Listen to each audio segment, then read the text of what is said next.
साथियों, आज भारत साल 2047 तक विकसित होने के संकल्प के साथ चल रहा है। 1947 से लेकर आज तक के कालखंड में हर वर्ग, हर क्षेत्र की ऊर्जा ने भारत को इस ऊंचाई तक पहुंचाया। लेकिन 2047 के विकसित भारत के संकल्प की सिद्धि के लिए हमें ऊर्जा के ढेर सारे नए स्रोतों की जरूरत है। ऊर्जा का ऐसा ही एक स्रोत हमारा पूर्वी भारत है, हमारे भारत का नॉर्थ ईस्ट है, और ऊर्जा का ऐसा ही महत्वपूर्ण स्रोत है हमारे देश की नारी शक्ति, भारत की नारी शक्ति। भारत को विकसित बनाने के लिए हमें अतिरिक्त ऊर्जा, ये कोटि कोटि हमारी माताएं बहनें हैं, हमारी नारी शक्ति है, वही हमारी प्रेरणा की स्रोत रहने वाली है। आज जो ये महिला सेल्फ हेल्प ग्रुप है, बीमा सखी है, बैंक सखी है, कृषि सखी है, ये विकसित भारत का बहुत बड़ा आधार स्तंभ बनेगी। साथियों, नारी को सशक्त करने के लिए बहुत आवश्यक है कि उन्हें आगे बढ़ने के खूब अवसर मिले, उनके सामने से हर बाधा हटे।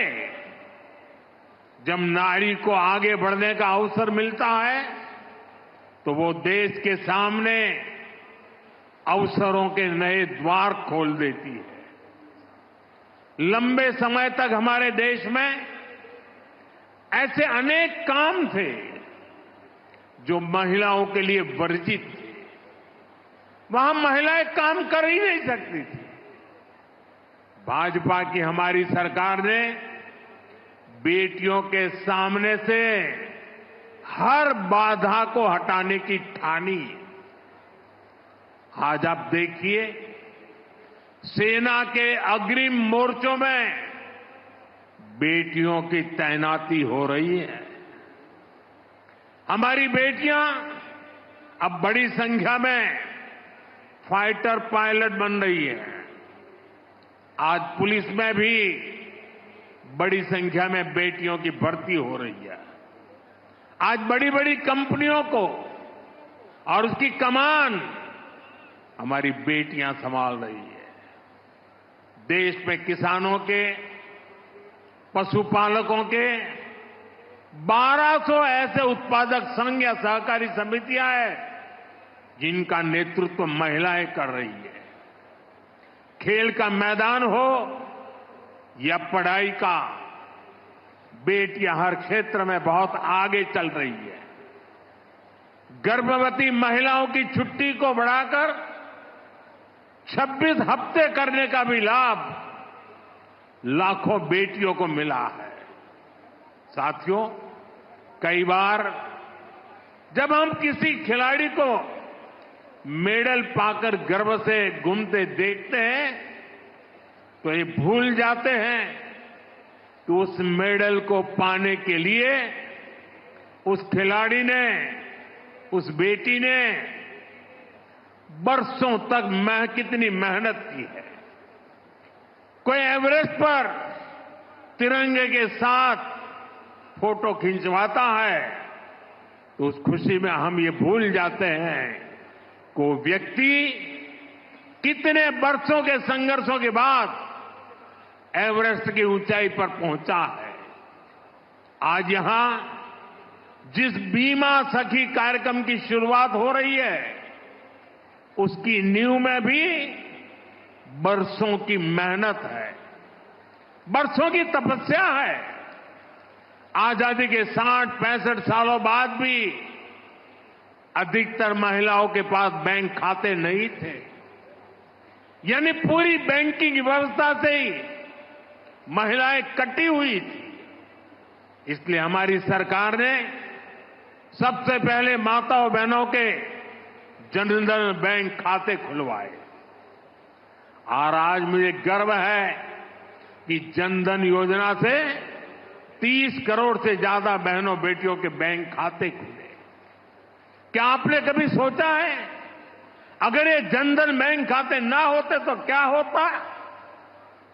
जनधन बैंक खाते ना होते तो गैस सब्सिडी के पैसे सीधे आपके खाते में न आते, कोरोना के समय मिलने वाली मदद न मिली होती, किसान कल्याण निधि के पैसे महिलाओं के खाते में जमा न हो पाते, बेटियों को ज्यादा ब्याज देने वाली सुकन्या समृद्धि योजना का लाभ मिलना मुश्किल होता, अपना घर बनाने के लिए पैसे बेटियों के खाते में सीधे ट्रांसफर न होते, रेहड़ी पटरी लगाने वाली बहनों के लिए बैंक के दरवाजे बंद ही रहते और मुद्रा योजना से करोड़ों बहनों को बिना गारंटी का लोन भी मिलना मुश्किल होता।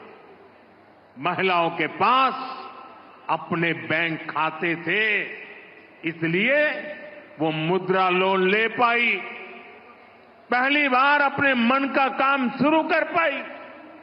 साथियों, गांव-गांव में बैंकिंग सुविधाएं पहुंचाने में हमारी बहनों ने ही बड़ी भूमिका निभाई है।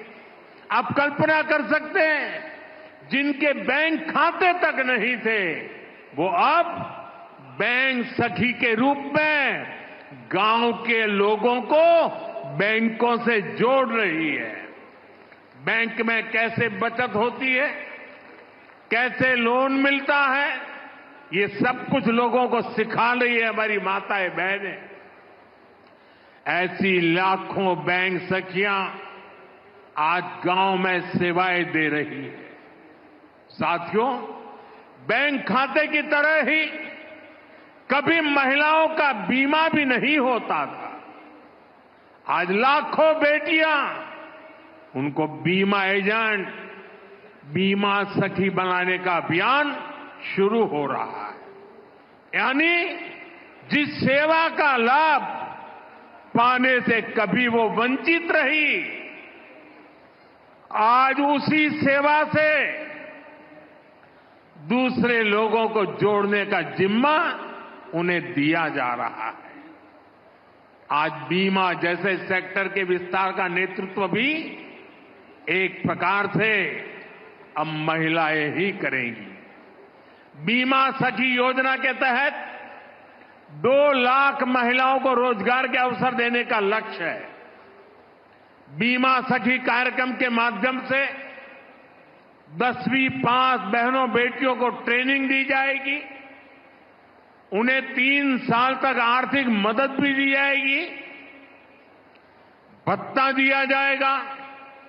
बीमा के सेक्टर से जुड़ा डेटा बताता है कि एक एलआईसी एजेंट हर महीने औसतन एवरेज 15,000 रुपये कमाता है। इस हिसाब से देखें तो हमारी बीमा सखियां हर वर्ष 2.25 लाख रुपये से अधिक कमाएगी।